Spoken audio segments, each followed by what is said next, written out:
Selamat pagi semuanya, perkenalkan nama saya Sifayeti dengan NIM 201041717115, kelas A1 Manajemen, mata kuliah Manajemen Operasi, dosen pengampu Bapak Adi Mursalin SE MM. Baiklah, di sini saya akan menjawab pertanyaan atau soal-soal dari UAS atau ujian akhir semester dengan soal yang pertama, yaitu adalah jelaskan langkah-langkah metode Hungarian. Jawabannya, metode Hungarian adalah metode yang memodifikasi baris dan kolom dalam matriks efektivitas sampai muncul sebuah komponen nol tunggal dalam setiap baris atau kolom yang dipilih sebagai alokasi penugasan. Langkah-langkah penyelesaian dengan metode Hungarian untuk masalah maksimalisasi adalah: yang pertama, ditentukan nilai terbesar dari setiap baris, lalu mengurangkan setiap nilai pada setiap baris dari nilai terbesarnya. 2. Periksa apakah setiap kolom telah mempunyai nilai 0. Bila sudah, dilanjutkan ke langkah ketiga. Bila belum, dilakukan penentuan nilai terkecil dari setiap kolom yang belum mempunyai nilai 0. Kemudian setiap nilai pada kolom tersebut dikurangkan dengan nilai terkecilnya. Kemudian langkah yang ketiga, tentukan apakah terdapat n elemen 0 di mana tidak ada nilai 0 yang berada pada baris atau kolom yang sama, di mana n adalah jumlah kolom atau baris. Jika tidak, maka tabel telah optimal. Jika tidak, dilanjutkan ke langkah yang keempat. Dilakukan penutupan semua nilai 0 dengan menggunakan garis, lalu semua nilai yang garis vertikal atau horizontal seminimal mungkin. Tentukan nilai terkecil dari nilai-nilai yang tidak tertutup garis, lalu semua nilai yang tidak tertutup garis dikurangkan dengan nilai terkecil tersebut. Langkah-langkah penyelesaian dengan metode Hungarian untuk masalah minimisasi adalah sebagai berikut. Yang pertama, ditentukan nilai terkecil dari setiap baris, lalu mengurangkan semua nilai dalam baris tersebut dengan nilai terkecilnya. Kemudian yang kedua, diperiksa apakah setiap kolom telah mempunyai nilai 0. Bila sudah, dilanjutkan ke langkah yang ketiga.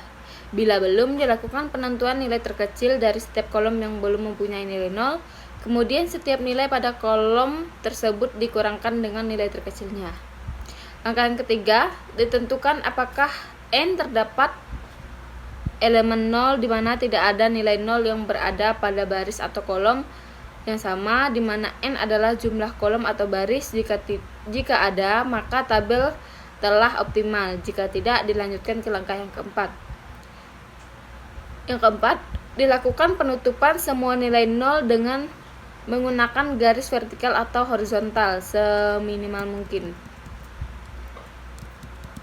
Yang kelima, ditentukan nilai terkecil dari nilai-nilai yang tidak tertutup garis, lalu semua nilai yang tidak tertutup garis dikurangkan dengan nilai terkecil tersebut. Kemudian langkah yang keenam adalah kembali ke langkah yang ketiga.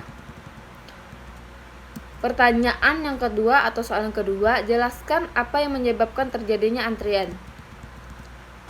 Jawabannya, antrian timbul disebabkan oleh kebutuhan akan layanan melebihi kemampuan kapasitas pelayanan atau fasilitas layanan, sehingga pengguna fasilitas yang tiba tidak bisa segera mendapat layanan disebabkan kesibukan layanan. Pada banyak hal, tambahan fasilitas pelayanan dapat diberikan untuk mengurangi antrian atau untuk mencegah timbulnya antrian. Akan tetapi, biaya karena memberikan pelayanan tambahan akan menimbulkan pengurangan keuntungan, mungkin sampai di bawah tingkat yang dapat diterima. Sebaliknya, sering timbulnya antrian yang panjang akan mengakibatkan kehilangannya pelanggan atau nasabah. Pengurangan waktu menunggu umumnya membutuhkan investasi yang ekstra. Untuk memutuskannya atau tidak untuk investasi adalah penting mengetahui efek dari investasi untuk waktu antrian.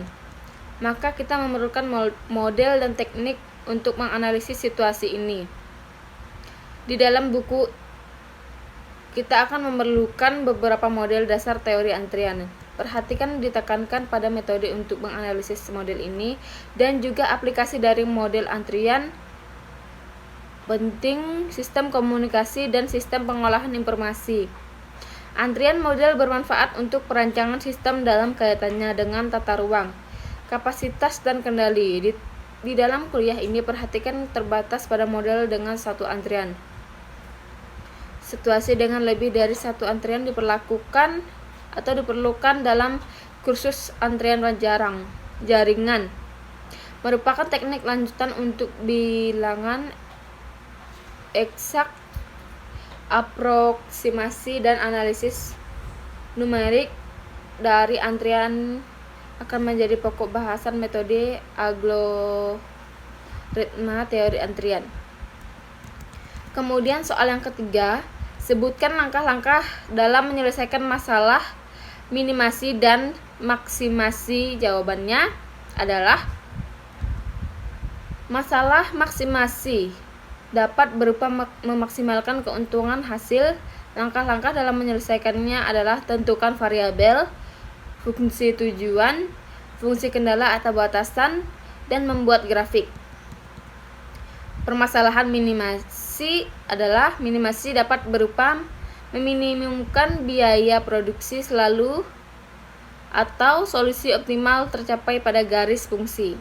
Tujuan daerah fasibel yang terdekat dengan titik origin adalah langkah-langkah menyelesaikan minimasi, ditentukan variabel, fungsi tujuan, dan membuat grafik.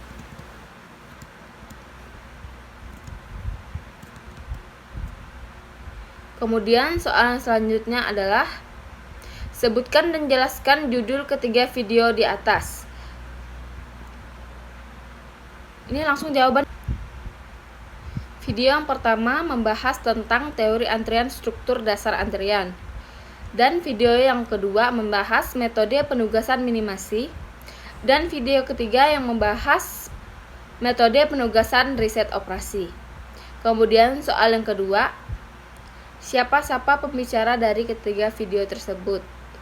Yang di dalam video pertama pembicaranya adalah Mukti Ratna Dewi SSI MSc. Kemudian pembicara dalam video kedua adalah Anya Nuria Manikam. Dan video yang ketiga adalah Dr. Beni Osta Nababan SPI MSI dan Dr. Yesi Dewita Sari SPI dan MSI. Jelaskan apa-apa yang dibicarakan oleh ketiga pembicara dalam ketiga video tersebut. Yang pertama, teori antrian, sebab munculnya antrian, dampak serta solusi, struktur dasar antrian. Dan video yang kedua, metode penugasan dan kasus penugasan minimasi.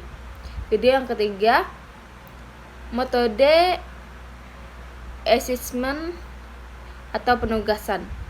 Dan soal yang keempat, pelajaran yang dapat Anda peroleh dari menonton ketiga video tersebut adalah pelajaran yang dapat saya peroleh dari menonton ketiga video tersebut adalah mengetahui sistem teori antrian, sebab munculnya antrian, dan metode penugasan kasus dan penugasan minimasi serta penugasan